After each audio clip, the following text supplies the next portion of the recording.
हिंदू सांप्रदायिकता नहीं, हिंदू राष्ट्रीयता का प्रतीक है और भारत की राष्ट्रीयता का प्रतीक हिंदुत्व को बदनाम करोगे तो उसकी कीमत चुकानी पड़ेगी इन लोगों को। और इसलिए महोदय बैठ गए आप।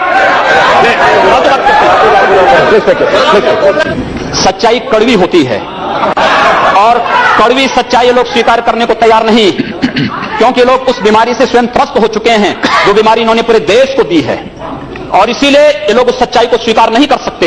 सांप्रदायिक वह होता है जो कहता है कि मेरा इष्ट या मेरा देव या मेरा पैगंबर ही सर्वश्रेष्ठ है। उसके मानने वालों को तो जीवित रहने का अधिकार है, शेष को नहीं। मुझे लगता है वह सांप्रदायिक है। और दुनिया की कौन सा मजहब और कौन सी ऐसी कौम है जिसको विपरीत परिस्थितियों में हिंदू दर्शन ने अपने यहां शरण की हो, उसको फलने फूलने का अवसर न दिया हो? कौन सा ऐसा है दुनिया के अंदर? लेकिन आज जिस हिंदू दर्शन ने सबको शरण दी, सबको फलने फूलने का भरपूर अवसर दिया, आज जब उसी के खिलाफ षड्यंत्र होना प्रारंभ होता है तो उसे एकजुट होना तो पड़ेगा ही। और मुझे लगता है इन लोगों के कर्मों का फल है कि पूरे देश का हिंदू जनमानस आज इस बात के लिए तैयार हो रहा है कि उसके खिलाफ आज शासन तंत्र से जो षड्यंत्र हो रहे हैं उसका जवाब अपने स्तर पर देना ही पड़ेगा। और आज वही स्थिति सामने आई है। महोदय, मैं पूछना चाहता हूं इन लोगों से, जब भारत का मुसलमान हज यात्रा करने के लिए जाता है, महोदय, जब हज यात्रा करने के लिए जाता है उसकी पहचान कब भारतीय के नाम पर नहीं, पाकिस्तानी के नाम पर नहीं, बांग्लादेशी नाम पर नहीं, भारतीय उपमहाद्वीप का जो भी मुसलमान हज यात्रा करने के लिए जाता है उसकी पहचान हिंदू नाम पर होती है, उसकी पहचान भारतीय, पाकिस्तान या बांग्लादेश के नाम पर नहीं। लेकिन अगर उसी हिंदू पहचान को हम इनके ऊपर यहां पर लागू करने का प्रयास करते हैं, इनको बुरा लगता है।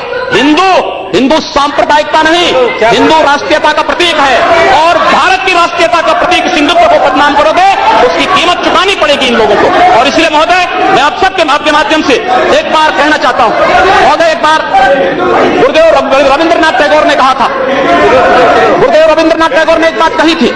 उन्होंने कहा कि अगर भारत को समझना है, बैठ गए आप महोदय, उन्होंने कहा, गुरुदेव रविंद्रनाथ टैगोर ने एक बात कही थी और उन्होंने कहा था कि अगर भारत को समझना है तुम्हें भारतीय अस्मिता को पहचानना पड़ेगा, और भारतीय अस्मिता को पहचानना है तो स्वामी विवेकानंद के बारे में आप जान लीजिए। स्वामी विवेकानंद ने एक बात कही थी कि गर्व से कहो हम हिंदू हैं। स्वामी विवेकानंद ने एक बात कही थी कि गर्व से कहो हम हिंदू हैं। स्वामी विवेकानंद तो सांप्रदायिक नहीं थे, स्वामी विवेकानंद तो किसी पार्टी के नहीं थे। स्वामी विवेकानंद ने तो भारत का प्रतिनिधित्व किया था पूरी दुनिया के अंदर, और दुनिया के अंदर जो हिंदू आज पूरे देश के अंदर, पूरी दुनिया के अंदर अपनी सहिष्णुता के लिए पहचाना जाता था, आज उस हिंदू के साथ किस प्रकार का व्यवहार किया जा रहा है वह कश्मीर से विस्थापित होता है, उसे कश्मीर से निकाला जाता है। एक भी बार इस सदन में चर्चा नहीं होती है, इन लोगों का मुंह नहीं खुलता जब कश्मीर से 3.5 लाख की संख्या में कश्मीरी पंडित निकाले जाते हैं।